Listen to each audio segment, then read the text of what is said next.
Okay, and then you mentioned Jason Reitman, who I adore.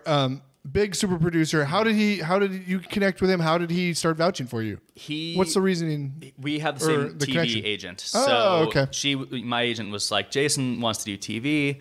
He's been looking for the perfect show. I think this could be the perfect show. Oh. He was cutting his movie, so I basically waited for him for a long time to read it, and he finally read it and liked it. And then his producer, who became the producer of the show, Helen, who I mentioned earlier, we kind of schemed how to like get it across the goal line. And again, timing, perfect timing.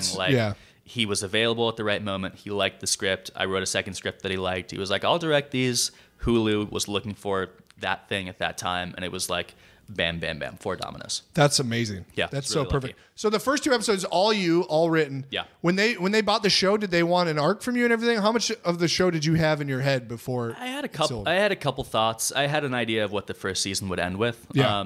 But not. It was more thematic. The pitch was more like, this is what we're going to explore. This is the tone of it. These are the sort of characters we'll have in the world. But obviously, we'll want a writer's room. We'll figure out the stories. Right. They were cool with that. So when I was on Shannara, I wrote episode 3.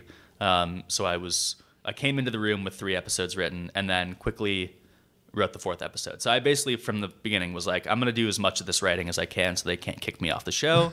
I wrote the first 4 episodes. And wow. That was all by yourself. That's amazing. Well, I had help from the producers and from Jason. He would weigh in, and they were good. I mean, honestly, they were like, it was a process where I gave them the scripts and they gave me notes, and I probably threw out 5 or 6 drafts of episode 3 before we got one we liked. So that's fantastic, though. Yeah, but that's how it works, right? You like, oh, this is a good idea, but then I didn't execute it. So now do it 10 more times, and eventually you'll get it, and then suddenly you have 30 pages and you're shooting. Yeah. So what did you learn from Jason in those early?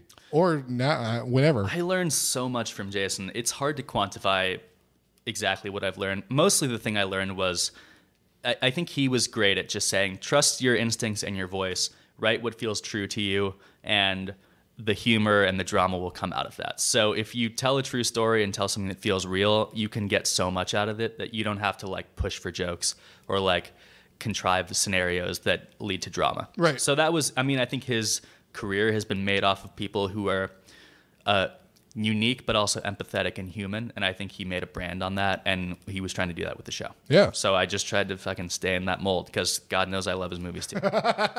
You know, if we're saying it's hard to quantify, you did a pretty damn good job quantifying. Thank you. What are you, some sort of writer? I wrote that down. I'm on a note card. They can't see that, but I'm reading off it. You got a note card guy behind Exactly. Cue cards behind you.